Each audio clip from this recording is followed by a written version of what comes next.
Whether you're a new player or you've been playing the game for a while, Lord of the Rings Heroes of Middle-earth is a game where resource management is important and inefficiencies will derail your progress. In Hero Collector games, you need to commit to a long-term plan and see it through. And if you're free to play, the only characters and teams worth pursuing are those with an easily defined path to unlock, as well as usefulness in multiple game modes. After collecting and analyzing data from the raid over the last few months, including several weeks of Chapter 4, I've put together a farming guide that is 100% accessible for dedicated free-to-play players. As you will see, the guide does not include many recommendations for gear, levels, or abilities, as there will be future content where I will discuss character kits as well as gear and ability priorities. I hope the farming guide and this video companion will prove to be useful for you to come back and reference as you hit milestones in your farms. I plan on updating this guide on a quarterly basis, and the intent of the guide is to cut out all the noise and show you how to build a roster that does three key things. Number one, it will give you a viable arena team to compete in Mithril or better in most shards. Number two, it will allow you to complete all the challenges. Number three, it will provide you with 4 solid raid teams and key parts of a 5th. If these 3 things are the pillars of your account, efficiently unlocking the light, shadow, and guild campaign nodes is the foundation.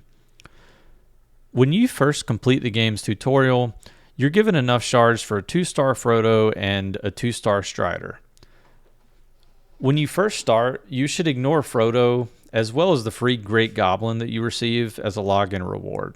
Obviously, you're going to need to use Frodo to complete some of the first few campaign nodes on light side, but don't heavily invest in him and completely ignore Great Goblin. Very early in the light, shadow, and guild campaigns, the game gives you 1-star versions of Eowyn, Eothane, and Éomer. These are known as the Rohan Trio, and they form the basis of your light campaign team. One of the first major choices you have to make is whether to use Naramiri or Pippin as your light side healer. You will need to decide whether you want your third team to be elves or hobbits.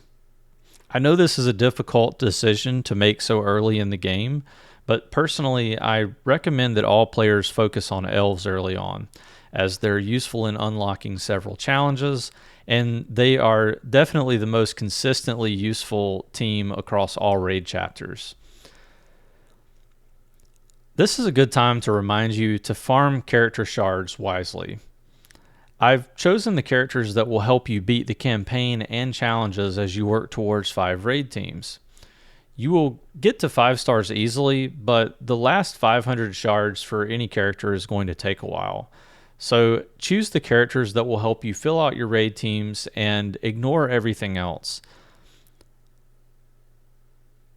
The game also gives you Ugluk, Malheur, and Dunhar early on. These characters are known as the Isengard Trio, and they form the basis of your Shadow campaign team.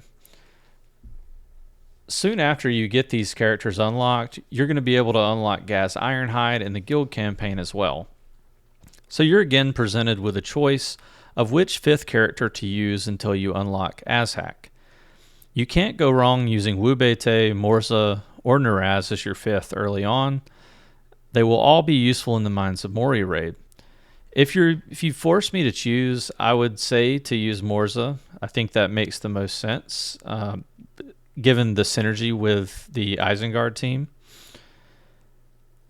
So there are 2 phases to your guild campaign shard farms. Eventually, you'll find yourself alternating between the character shard nodes and guild chapter 5 for those rare ability mats, which appear to be the true bottleneck in the game. I think a lot of people thought gold was the true bottleneck, but you really want to focus your early farming on Ugluk, Ironhide, either Naramiri or Pippin, and Elrohir to the 5-star and 7-star range before you do anything else. I have included Eldred in this farming guide because healing is a hot commodity in the game, and he was recently made free to play. But I would caution against farming Eldred as one of your first 10 to 12 characters, just because he doesn't really offer much outside of his healing abilities, and those abilities do require a lot of investment. Stores are an area that can quickly derail your account. Be selective in what you spend your currency on. In general, ability mats, Crystal 2, Essence 2, and Gear 1 and 2 are worth buying with gold, guild tokens, challenge tokens, and raid currency.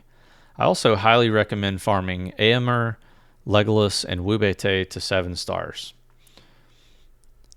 I would avoid farming Halberd or Tabeb shards earlier with your challenge tokens.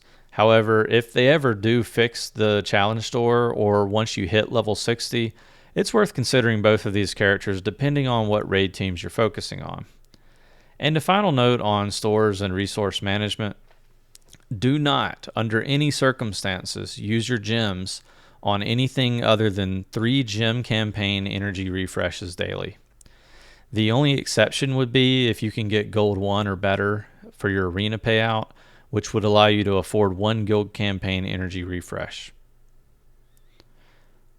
Once you have your 2 teams in place for light and shadow campaigns, and you're progressing through the campaigns, you should already have your arena team up and running realistically. As you can see, there's not a lot of room for variation for the free-to-play arena team. It's easy to want to constantly follow the meta trends, but if you want to survive and run an effective account, you have to learn to play as efficiently as possible. As of the date of this video, the definitive arena team for new players without Elrond is Rohan Trio, Ironhide, and either Strider or Ugluk as the 5th.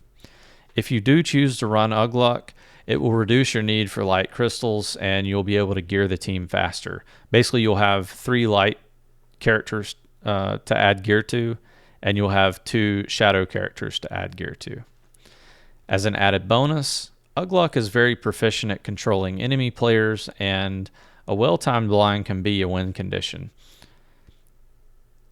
As a general note, this guide is designed where you can use your campaign teams to complete most of the challenges.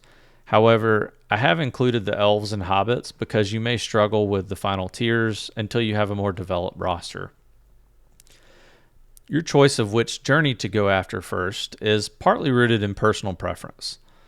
On the one hand, Sam's journey only requires 2 hard node farms and 1 guild node farm, whereas Elrond's most efficient path now requires purchasing 1 character with guild tokens, 2 guild campaign farms, and a choice between 2 out of 3 hard node farms. On the other hand, elves have proven to be the most consistent and best team in the game to this point. Your biggest deciding factor might be the fact that Elrond's event has already passed and may not come around for a few months, but conventional wisdom says that if you start now, by the time his event rolls back around, you'll be able to unlock him. Regardless of the path you choose, the other journey should follow closely after, and if you're really efficient, you might be able to farm the characters required for both journeys at the same time. I do want to highlight one important thing about Arwen and Eladin's hard nodes. You're going to need level 50 G7 teams with abilities around or above tier 4, and this is kind of a minimum recommendation to get through these nodes. In some cases, I've seen people have to raise their ability tiers, and I would say that higher star counts on your teams, particularly on the Isengard team, will help as well. If you struggle with either of these nodes, you could alternatively farm Leliel as your 5th elf, but know that Eladin and Arwen are both integral to the elf team, and it doesn't make much sense to work toward Elrond without these 2. I've included Haradrim as your 5th raid team. Most people will agree that Haradrim underperform where we initially expected them in the raid, especially at lower gear and stars. However, they are still one of the most consistent teams in the raid, and until dwarves or the 2nd legendary become farmable, it's hard not to recommend this group. Your biggest issue will be obtaining Tabeb in the challenge store, but you can get 750,000 plus scores with Tabeb at 4 stars, assuming the rest of your team is well built. When it comes to the raid, try to stay focused. You'll start out only having a couple good teams. You may have to get creative until you have fully developed rosters, but focus on one team at a time and get them to the common breakpoints. So these breakpoints are going to be level 40 G5, level 45 G6, level 50 G7, level 55 G7, and level 60 G8. Finally, I've included Gondor as a coming soon team, but they've since proven to be weak in the raid outside of Chapter 3, so there's a good chance they will not be included in the next iteration of this farming guide. Well, that's the end of this video companion to the farming guide. I hope you will share this guide with your guilds, clusters, and friends. I want it to be something that guides your account progress and helps you increase your raid score and PvP prowess over time. If you enjoyed this content, please be sure to like, subscribe, and comment down below. Quantum out.